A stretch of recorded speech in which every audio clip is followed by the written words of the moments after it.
starting with death, taxes, and a Green Bay win behind Rodgers with less than half a minute to go.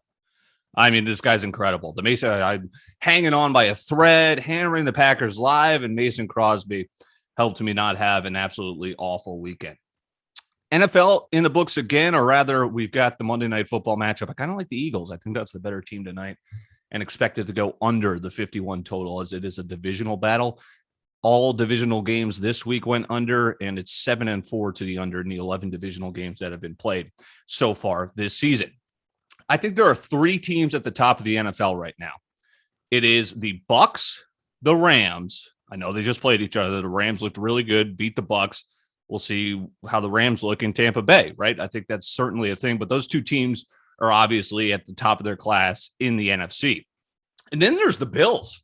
And I might have to give the edge to the Bills for how they playing. But remember, week one, how the hell did the Steelers? Well, we've seen Big Ben looks like a corpse up there, a skyscraper with legs. Can't throw anymore. He's throwing so many screen passes to Najee Harris. They're basically, Tomlin's hiding him until they can actually get a young quarterback of the future without Big Ben throwing a hissy fit. But the Bills, I mean, aside from that, they've looked great. There's notably a team missing there, and it's the Chiefs. Super Bowl champs from 2 years ago, runner-ups from last year. They have not covered a single game. They just lost to the Chargers. They gave it up in a careless way against the Ravens, who did not look great against the Lions. I mean, they look lackadaisical out there. It's like the Super Bowl hangover for runner-up again, right? Like it's just there are no look passes from Mahomes. Yeah, they're cool, but not when they're being intercepted because your receiver doesn't know he's throwing to you and it's a bit behind him and it's off his hands and it's intercepted and you lose to a sophomore quarterback in Justin Herbert. That division, the AFC West, has caught up with you.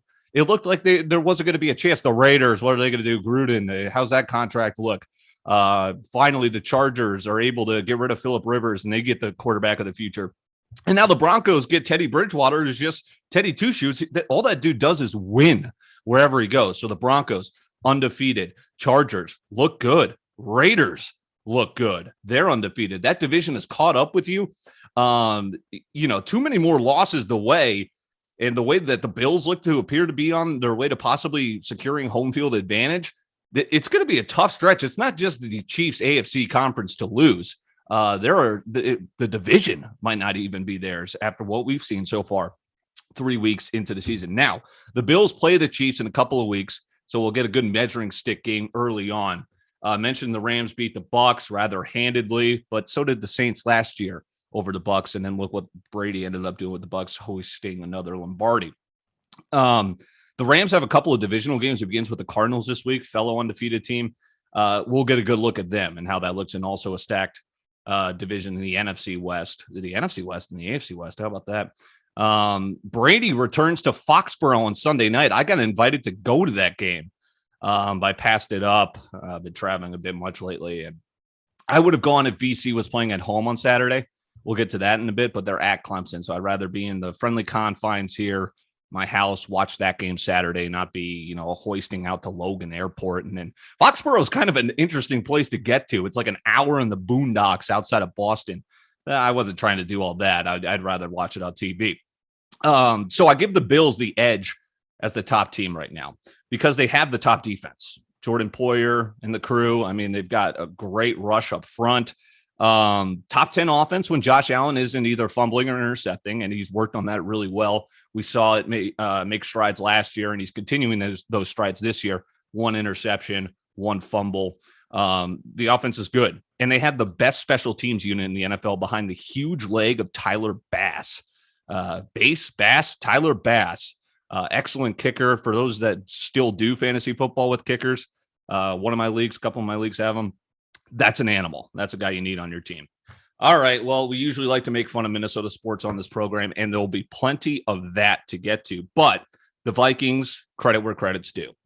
They played a great game, got the home opener win over the Seahawks. Seahawks dropped to 1-2. They've lost to the Titans, beat the Colts, who look like a terrible team behind Carson Wentz, who we knew was going to be terrible. And the Vikings could easily be 3-0. It was an OT loss to the Bengals. It was the missed kick in Arizona, and now a really good win over the Seahawks. Kirk Cousins is playing like an MVP, and he would damn near be leading the race if his team actually was 3-0. And if it wasn't for Zimmer and the defense, I mean, they very well should be 3-0. Now, credit to the defense for limiting the Seahawks and Russell Wilson this week. So again, that was Zimmer made the adjustments. The defense made the adjustments. That's a great, that's a typical Vikings win in front of a raucous crowd. Crowd was excited to be there for the first time in 2 years because of the coronavirus pandemic. Big win. And they stay at home against the Browns this week. That's going to be an interesting game. Kirk Cousins' numbers this year, 74% completion percentage, 918 yards, 7.7 yards per attempt, 8 tutties, 0 picks. I mean, that's the best season of his career if he can keep that up. Tough test this week versus the Browns. Football Power Index has the Vikings. That's ESPN.com's Football Power Index. They have the Vikes going 9-8, in terms of how they have them going for the rest of the season. Remember, we got 17 games this year. First time in NFL history we've done that. And that includes a win over the Browns this week. Is 9-8 going to get it done? Anna, oh boy. You wish you had that kickback in Arizona, don't you? Unfortunately, that's how the NFL goes sometimes. Just look at Justin Tucker's 66-yarder to break the hearts of Detroit Lions. I was on the Detroit spread, so I didn't mind that much. I mean, hey, we covered, but Lions money line, people, it's got to be a typical Lions loss. That's tough. Falcons beat a bad New York Football Giants team. That I told you that last week. Matt Ryan looked a lot better, but it was against the Giants. The Falcons could win 4 straight. Okay, all right. Pump the brakes, Dylan. But home versus the Washington football team, who has not covered a single game. Somehow they're favored by 1. That's an easy Falcons home dog play again. I'm already locking that in. And then you're home versus the Jets, who are probably not going to cover a game coming into this. And then at the Dolphins, who I still think will be without Tua. They looked okay against the Raiders, but they still ended up losing. Those are all winnable games. And yes, I know I'm biased, but that is, hey, we usually lose that game against the Giants. I was still foolishly hopeful and turned out to be successfully right there. So let's see if we can keep it going. Home dog Falcons are going to beat the football team. They could potentially go to 4-2 before they have a couple of divisional games. ESPN's Football Power Index is not a believer. Shocker. It has the Falcons going 4-13. Well, let's see if maybe we can deter that.